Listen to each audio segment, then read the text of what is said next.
চলছে দেশ জুড়ে রাজনৈতিক অস্থিরতা, এক গুমুট পরিস্থিতি, ভয়াবহ এই রাজনৈতিক ডামাডলে দেশ এক অস্বস্তির মুখে পড়েছে। এমত অবস্থায় দেশ এখন খাদের কিনারায় পড়ে আছে। দেশকে সামলাতে হিমশিম খাচ্ছে অন্তর্বর্তী সরকার ডক্টর ইউনূস। এই মুহূর্তে দরকার ঐক্যমত আর দল বেদলের সংমিশ্রণে বাংলাদেশকে স্বাধীন চেতনায় একটি গণতন্ত্র প্রতিষ্ঠায় সব দলকে একমত থাকতে হবে। বিভাজন সৃষ্টি হলেই আবারও পুরনো ইতিহাস ঘটবে। দর্শক, এই সমস্ত সংবাদ নিয়ে আজকের সংবাদে রয়েছে গুরুত্বপূর্ণ সংবাদ। শুরুতেই জানিয়ে দিব, শেখ হাসিনার চেয়ে বড় স্বৈরাচারী আসার জন্য প্রস্তুত রয়েছে বলছে নাসির উদ্দিন। আরো জানিয়ে দেব, ডক্টর ইউনূসের ৩৬০ ডিগ্রি কূটনীতি, বদলে যাচ্ছে বাংলাদেশের বিশ্ব সংযোগ। এবং জানিয়ে দেব, দেশের মানুষের এখন মাথাপিছু আয় $২,৮২০। এবং জানিয়ে দিব, ইশরাককে শপথ পড়ানো না হলে নগর ভবনের তালা খোলা হবে না। অবস্থান কর্মসূচিতে কর্মী সমর্থকদের হুঁশিয়ারি। ক্ষমতা হাতে পেতে না পেতেই স্বৈরশাসক কঠোরপন্থীতে মাথায় চড়ে উঠে বসেছে এবং সর্বোচ্চ চূড়ায় পৌঁছে গেছে বিএনপির। তার বাস্তব উদাহরণ ঢাকায় যেভাবে বিশৃঙ্খলা সৃষ্টি করছে বিএনপির এক অন্যতম রাজনৈতিক নেতা ইশরাক হোসেন।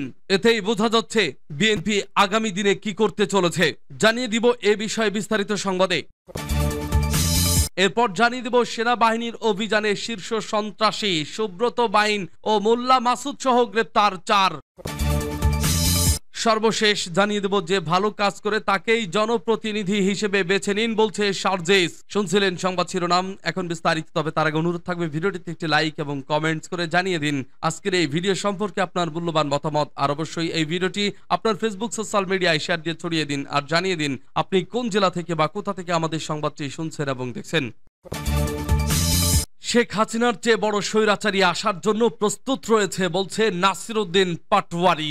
সিস্টেমের যদি পরিবর্তন না হয় তাহলে শেখ হাসিনার চেয়ে বড় স্বৈরাচারী আসার জন্য প্রস্তুত রয়েছে বলে মন্তব্য করেছেন জাতীয় নাগরিক পার্টির এনসিপি মুখ্য সমন্বয়ক নাসির উদ্দিন পাটোয়ারি। মঙ্গলবার জাতীয় প্রেস ক্লাবে গণতান্ত্রিক রূপান্তর, মৌলিক সংস্কার ও নির্বাচন শীর্ষক আলোচনা সভায় তিনি একথা বলেন। বড় স্বৈরাচার আসবে জানিয়ে তিনি বলেন, গত ১৫ বছর আমাদের মানবাধিকার লঙ্ঘন হয়েছিল।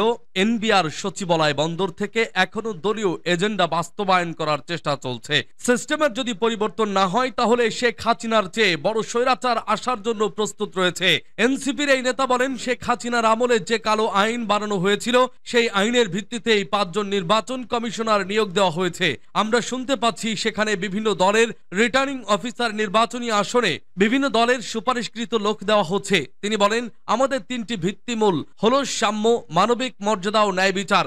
এগুলোকে বাইপাস করে যদি নির্বাচন করা হয় সেটা হবে আমাদের বাংলাদেশের স্বাধীনতার ঘোষণাপত্রের সঙ্গে গাদ্দারি করা। ডক্টর ইউনূসের ৩৬০ ডিগ্রি কূটনীতি, বদলে যাচ্ছে বাংলাদেশের বিশ্ব সংযোগ। ২৪শে ছাত্র জনতার গণ অভ্যুত্থানের পর কাঙ্ক্ষিত পরিবর্তনের মধ্য দিয়ে যাচ্ছে বাংলাদেশ। অন্তর্বর্তীকালীন সরকারের প্রধান উপদেষ্টা এবং শান্তিতে নোবেল পুরস্কার বিজয়ী অধ্যাপক ডক্টর মোহাম্মদ ইউনূস তার কূটনৈতিক সুনামকে কাজে লাগিয়ে এদেশের মসৃণ ও পরিবর্তনের গতিশীলতাকে সামলে যাচ্ছেন নিপুণভাবে। তিনি তার ভারসাম্যপূর্ণ ও বহুমুখী কূটনীতি দিয়ে বাংলাদেশের বৈদেশিক নীতিতে উন্মোচন করেছেন এক নতুন দিগন্ত। বিশ্লেষকরা একে বলেছেন ৩৬০ ডিগ্রি কূটনীতি, যেখানে পূর্ব, পশ্চিম, উত্তর, দক্ষিণ সব দিকেই ছড়িয়েছে তার কূটনৈতিক উদ্বেগ। বাইডেনের সঙ্গে বৈঠকের পর ক্লিন্টন গ্লোবাল ইনিশিয়েটিভ আয়োজিত এক অনুষ্ঠানে অংশ নেন ডক্টর ইউনূস। সেখানে তিনি তার দীর্ঘদিনের মিত্র সাবেক মার্কিন প্রেসিডেন্ট বিল ক্লিন্টনের সঙ্গে সাক্ষাৎ করেন। বৈঠকে উভয়ই সামাজিক, ব্যবসা ও অন্তর্ভুক্তিমূলক উন্নয়ন নিয়ে আলোচনা করেন। আগের ভারত কেন্দ্রিক বৈদেশিক নীতির ধারা থেকে সরে এসে ইউনূস প্রশাসন আস্থা ও নিরপেক্ষতাকে ভিত্তি করে গড়ে তুলেছে নতুন এক কূটনৈতিক বাস্তবতা। আন্তর্জাতিক বিশ্লেষকদের ধারণা ছিল শেখ হাসিনার দীর্ঘ শাসন আমলের পর নতুন কোনো প্রশাসনের জন্য বৈদেশিক নীতিতে স্থিতিশীলতা বজায় রাখা হবে চ্যালেঞ্জিং, কারণ তার সময়কালের কূটনৈতিক কাঠামো ছিল প্রবলভাবে ভারত নির্ভর। কিন্তু নোবেল শান্তি পুরস্কার বিজয়ী অধ্যাপক ইউনূস সেই আশঙ্কা পুরোপুরি উড়িয়ে দিয়ে তার বৈশ্বিক খ্যাতি ও কূটনৈতিক দক্ষতা দক্ষতাকে কাজে লাগিয়ে মসৃণ পরিবর্তনশীলতাকে সামলিয়ে পররাষ্ট্রনীতিকে আরও ভারসাম্যপূর্ণ করে তুলেছেন। গত 2024 সালের আগস্টে দায়িত্ব গ্রহণের পর থেকে ডক্টর ইউনূস দ্বিপাক্ষিক ও বহুপাক্ষিক উদ্যোগের মাধ্যমে উচ্চ পর্যায়ের কূটনৈতিক তৎপরতা জোরদার করেছেন। আর লক্ষ্য ছিল উদ্যোগের মাধ্যমে উচ্চ পর্যায়ের কূটনৈতিক তৎপরতা জোরদার করেছেন। এর লক্ষ্য ছিল দেশের অভ্যন্তরীণ সংবেদনশীল রূপান্তর এবং দ্রুত পরিবর্তনশীল আঞ্চলিক ভূ রাজনীতির প্রেক্ষাপটে বাংলাদেশকে বৈশ্বিক অঙ্গনে নতুন করে দৃঢ় অবস্থানে দাঁড় করানো। দেশের মানুষের এখন মাথাপিছু আয় $2,820। চলতি অর্থ বছরে দেশের মানুষের মাথাপিছু আয় দাঁড়িয়েছে $2,820 মার্কিন ডলার, যা গত 2023 থেকে 24 অর্থ বছরে ছিল $2,738। আজ মঙ্গলবার 2024-25 অর্থ বছরের মাথাপিছু আয়ের এই তথ্য প্রকাশ করেছে বাংলাদেশ পরিসংখ্যান ব্যুরো BBS। সাময়িক হিসাব দেওয়া হয়েছে মোট দেশজ উৎপাদনের জিডিপি। এই মাথাপিছু আয় দেশের ইতিহাসের রেকর্ড। গত অর্থ বছরের চেয়ে মাথাপিছু আয় বেড়েছে $82। গত অর্থ বছরে মাথাপিছু আয় ছিল $2,738। এর আগে 2021-22 অর্থ বছরে সর্বোচ্চ $2,793 মাথাপিছু আয় হয়েছিল।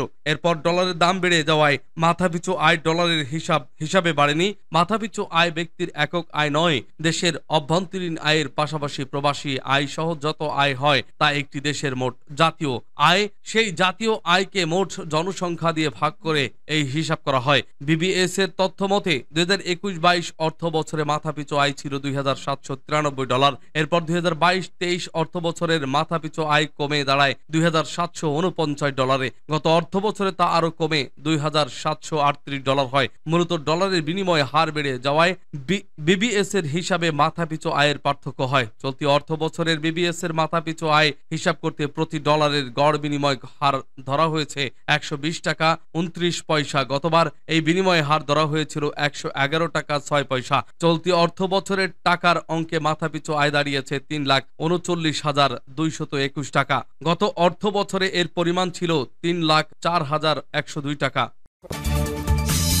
ইশরাককে শপথ পড়ানো না হলে নগর ভবনের তালা খোলা হবে না, অবস্থান কর্মসূচিতে কর্মী সমর্থকদের হুঁশিয়ারি।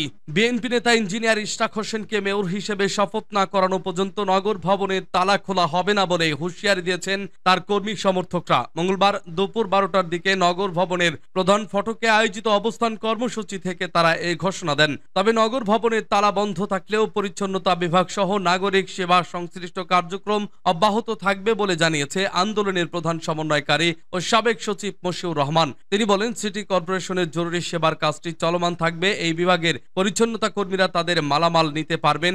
শহরে ময়লা আবর্জনার যেন কোনো স্তূপ না হয়, সাধারণ নাগরিকদের যেন কোনো ধরনের ভোগান্তি না পোহাতে হয়, তার জন্য এই সেবা চালু থাকবে। মশিউর রহমান বলেন, ইঞ্জিনিয়ার ইশরাক হোসেনকে মেয়রের শপথ পড়ানো না হলে আমরা আবারও কঠিন থেকে কঠিনতর আন্দোলনে নামব। আন্দোলনের মাধ্যমে ঢাকাবাসী তাকে মেয়রের পদে বসাবে। উল্লেখ্য, ইশরাককে মেয়রের দায়িত্ব দেওয়ার দাবিতে গত 14 মে থেকে এই আন্দোলন শুরু হয়। মঙ্গলবারও বেলা 11টা থেকে নগর ভবনের বাইরের ফটকে অবস্থান নিয়ে বিক্ষোভ শুরু করেন তার সমর্থক ও দক্ষিণ সিটি কর্পোরেশনের শ্রমিক ইউনিয়নের কর্মচারীদের একটি বড় অংশ। ইঞ্জিনিয়ার ইশরাক হোসেনকে মেয়র করার দাবি টানা সপ্তাহ খানেকের বেশি সময় ধরে নগর ভবনে তালা ঝুলিয়ে রেখেছে ইশরাকের সমর্থকরা। ফলে নগর ভবন কেন্দ্রিক সব ধরনের নাগরিক সেবা বন্ধ হয়ে যায়। সেনাবাহিনীর অভিযানে শীর্ষ সন্ত্রাসী সুব্রত বাইন ও মোল্লা মাসুদ সহ গ্রেপ্তার 4। বাংলাদেশ সেনাবাহিনী পরিচালিত একটি বিশেষ অভিযানে কুষ্টিয়া জেলা থেকে শীর্ষ তালিকাভুক্ত সন্ত্রাসী সুব্রত বাইন ওরফে ফতে আলী ও তার ঘনিষ্ঠ সহযোগী মোল্লা মাসুদ ওরফে আবুর রাসেল মাসুদকে গ্রেপ্তার করা হয়েছে। আন্তঃবাহিনী জনসংযোগ পরিদপ্তর ISPR এক সংবাদ বিজ্ঞপ্তিতে তথ্য জানিয়েছে। এতে বলা হয়, পরবর্তীতে গ্রেপ্তারকৃত সন্ত্রাসী সুব্রত বাইন ও মোল্লা মাসুদের নিকট হতে প্রাপ্ত তথ্যের ভিত্তিতে রাজধানীর হাতির ঝিল এলাকা হতে সুব্রত বাহিনীর ওপর 2 সহযোগী শোটার আরাফাত এবং শরীফকে গ্রেপ্তার করা হয়। অভিযানকালে 5টি বিদেশি পিস্তল, 10টি ম্যাগাজিন, 53 রাউন্ড অ্যামিনিশন এবং একটি স্যাটেলাইট ফোন উদ্ধার করা হয়। গ্রেপ্তারকৃতদের নামে বিভিন্ন থানায় হত্যা ও চাঁদাবাজি সহ বিভিন্ন নাশকতামূলক কার্যক্রম সংক্রান্ত মামলা রয়েছে। উল্লেখ্য, সুব্রত বাহিন এবং মোল্লা মাসুদ 7 স্টার সন্ত্রাসী দলের নেতা এবং তালিকাভুক্ত 23 শীর্ষ সন্ত্রাসীদের অন্যতম। সুনির্দিষ্ট গোয়েন্দা তথ্যের ভিত্তিতে মঙ্গলবার ভোর 5টায় অভিযানটি পরিচালনা করা হয়। অভিযান দলের ক্ষমতায়, দক্ষতায় কোনরূপ ক্ষয়ক্ষতি এবং নাশকতা ছাড়াই অভিযানটি সম্পন্ন হয় এবং অপরাধীদের গ্রেপ্তার করা সম্ভব হয়। এই সফল অভিযান বাস্তবায়নে বাংলাদেশ সেনাবাহিনীর বিভিন্ন ফরমেশন, দেশের বিভিন্ন গোয়েন্দা সংস্থা এবং বাংলাদেশ পুলিশ অগ্রণী ভূমিকা পালন করে। বাংলাদেশ সেনাবাহিনী জননিরাপত্তা নিশ্চিতকরণ ও আইন শৃঙ্খলা রক্ষায় অঙ্গীকারাবদ্ধ। যে কোনো ধরনের অপরাধমূলক কার্যক্রম তথ্যের নিকটস্থ সেনা ক্যাম্প অথবা আইন শৃঙ্খলা বাহিনীকে অবহিত করার জন্য সর্বসাধারণকে অনুরোধ জানানো যাচ্ছে। যে ভালো কাজ করে তাকেই জনপ্রতিনিধি হিসেবে বেছে নিন, বলছে শারজিস আলম। জাতীয় নাগরিক পার্টির উত্তরাঞ্চলীয় মুখ্য সংগঠক শারজিস আলম বলেন, আপনাদের স্পষ্ট করে বলতে চাই, আমরা এনসিপি করি বলে বিএনপি ও জামায়াত আমাদের প্রতিপক্ষ হয়ে যাবে, এ কালচার আমরা চাই না। আমরা নতুন বাংলাদেশে এই নোংরা কালচার আর দেখতে চাই না। আমরা প্রত্যেকটি রাজনৈতিক দল একসাথে জেলা উপজেলায় কাজ করব। আমাদের মধ্যে হবে ভালো কাজ করার প্রতিযোগিতা।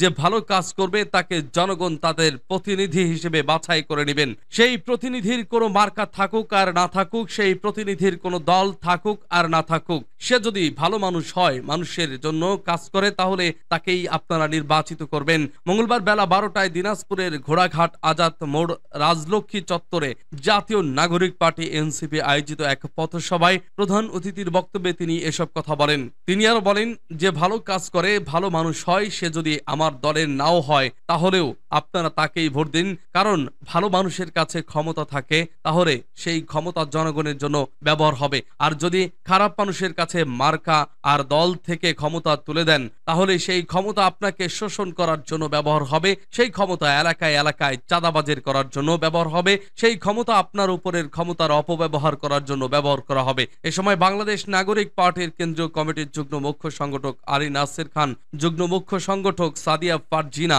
দিনা যুগ্ম মুখ্য ও সংগঠক আবু সাইদ লিওন, গণতান্ত্রিক ছাত্র আন্দোলনের কেন্দ্রীয় সংগঠক মেহরাজ, শাহরিয়ার মিথুন, জেলা ও উপজেলার নেতৃবৃন্দ অনেকেই বক্তব্য রাখেন। সভাপতিত্ব করেন প্রভাষক আব্দুল মান্নান সরকার, সংগঠক ঘোড়াঘাট উপজেলা। পথসভা শেষে ঘোড়াঘাট উপজেলার আজাদ মোড় এলাকায় এনসিপির পক্ষ থেকে লিফলেট বিতরণ করা হয়। সভা শেষে তিনি হাকিমপুর উপজেলার উদ্দেশ্যে রওনা হন। হাকিমপুরের পর বিরামপুর